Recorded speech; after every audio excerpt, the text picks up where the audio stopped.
तो आ गए फिर से बिना सब्सक्राइब किए। पहले तो सब्सक्राइब कर दो, उसके बाद आगे बढ़ते हैं।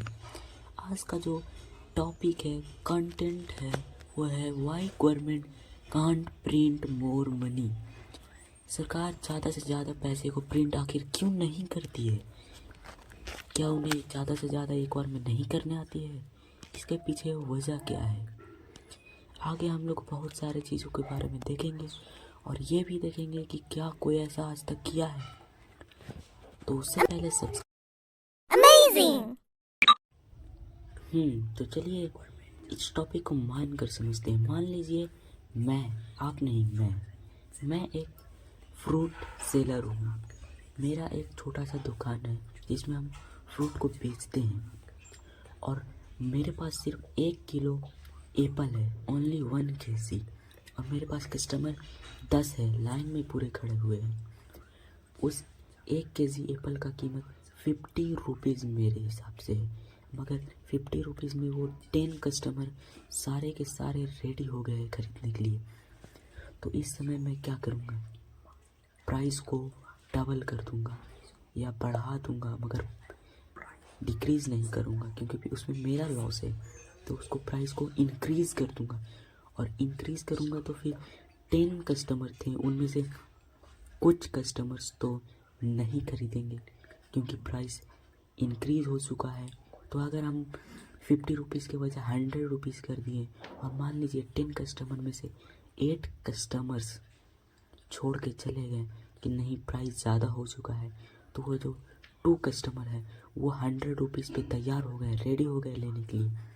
अब मैं क्या करूँगा?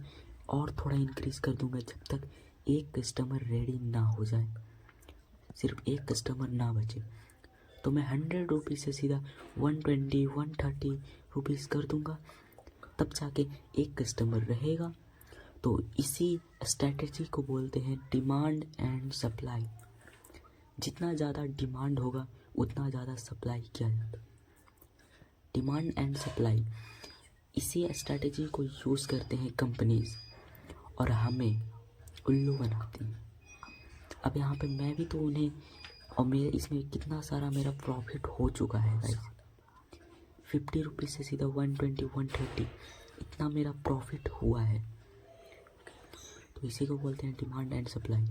आज प्राइस ज़्यादा है इसका मतलब ये नहीं है कि ये ज़्यादा खूबसूरत है एप्पल।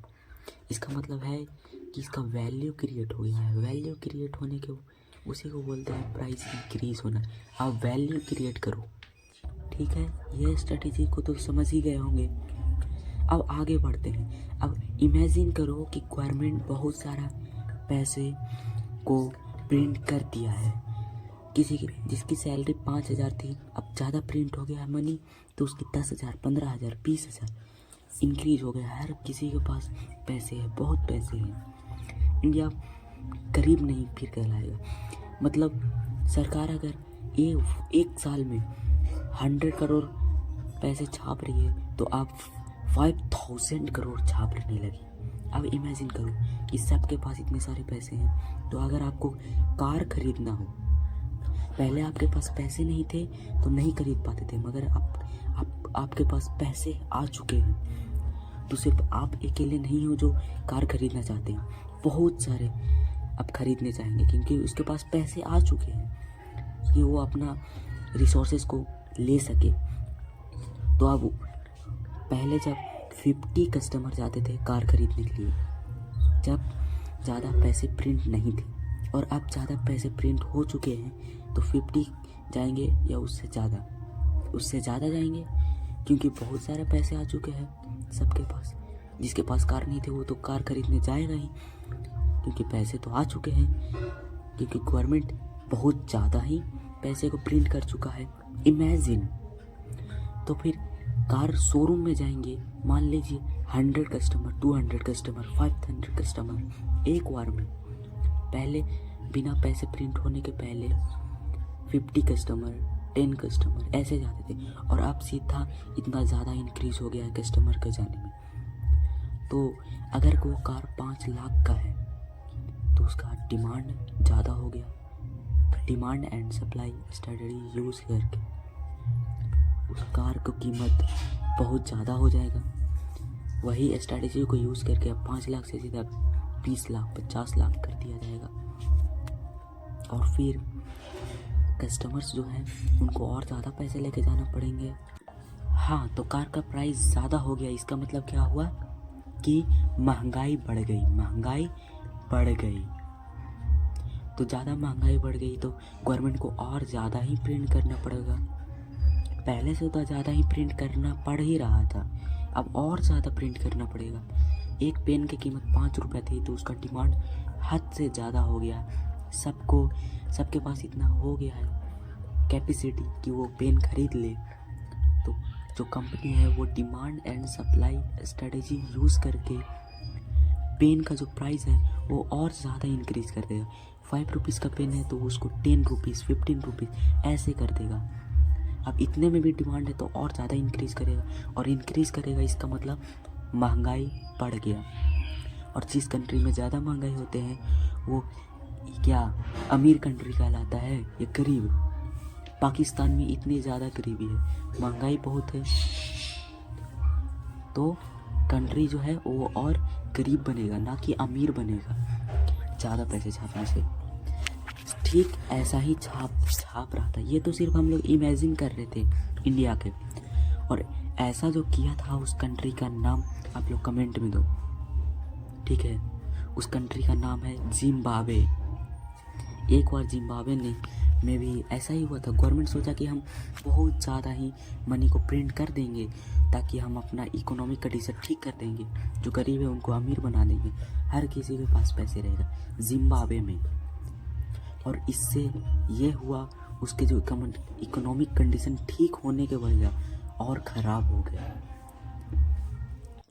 वहाँ पे इतना ज़्यादा महंगाई बढ़ गया, इतना ज़्यादा कि लोग बोरे में भर भर के पैसे लेके जाते थे सिर्फ एक ब्रेड के लिए। लोग भर भर के, यहाँ मैं इधर फ़ोटोज़ में देख सकते हो आप लोग, इतनी ज़्यादा गरीबी हो गया था वहाँ, बहुत से ज़्यादा। तो पैसे ज़्यादा छापने से महंगाई बढ़ती है, इन्फ्लेशन, ना कि रिच हो जाएगा कंट्री। अब ये तो समझ गए हैं why government can't print more money, इसका मतलब तो समझ गए। अब यहाँ पे क्वेश्चन आता है कि कोई आपको पैसे क्यों देगा? क्या उसके पास बहुत ज़्यादा पैसे है जो आपको दे देगा? इसका आंसर है नो। वो पैसे तभी देगा जब उसके लिए कुछ काम करोगे आप, उसको जब टाइम दोगे तब, और उसको टाइम दे रहे हो मतलब उसको वैल्यू दे रहे हो, वैल्यू। और money is equal to value, ठीक है? कोई आपको फ्री में नहीं देता है मनी, आप उसको टाइम देते हो, वो टाइम के बदले मनी देता है, एक्सचेंज हो रहा है। अब यहाँ पे एक नए टॉपिक के बारे में बात करते हैं, इवोल्यूशन ऑफ मनी।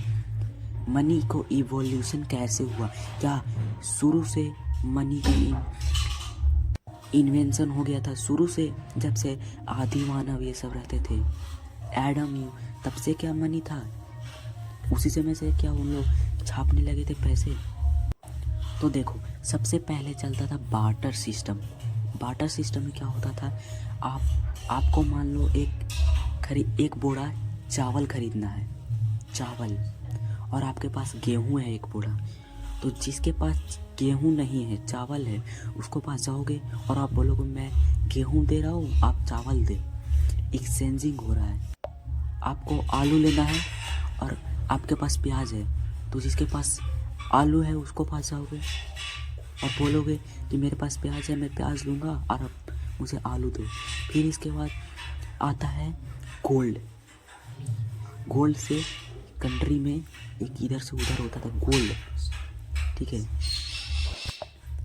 और हाँ, जिस समय ब्रिटिश लोग आए थे उस समय कॉइन था, कॉइन उन लोग ने इन्वेंट किया और कॉइन से ही सारा सिस्टम होने लगा था, कॉइन, ठीक है? गोल्डन कॉइन, ये सब मतलब सोने का सिक्का ऐसे करके। और फिर उसके बाद आते हैं जब वर्ल्ड वार के समय था, इससे पहले, तब गोल्ड, रियल गोल्ड देकर इधर से इधर जो इंपोर्ट और एक्सपोर्ट का सिस्टम था गोल्ड से होता था।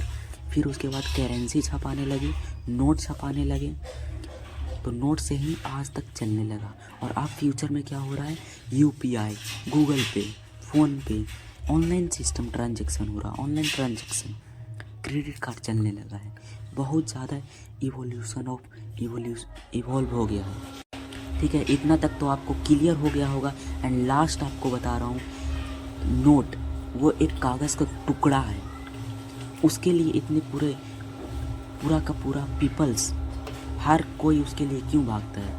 तो ध्यान से देखिएगा, तो उस कागज़ के टुकड़े पर आरबीआई का जो हेड है उसका सिग्नेचर रहता है, और वो वचन देता है कि हाँ, ये कागज़ के टुकड़े को इंडिया में कहीं भी लेकर जाओ, इसकी कीमत ये है वो है।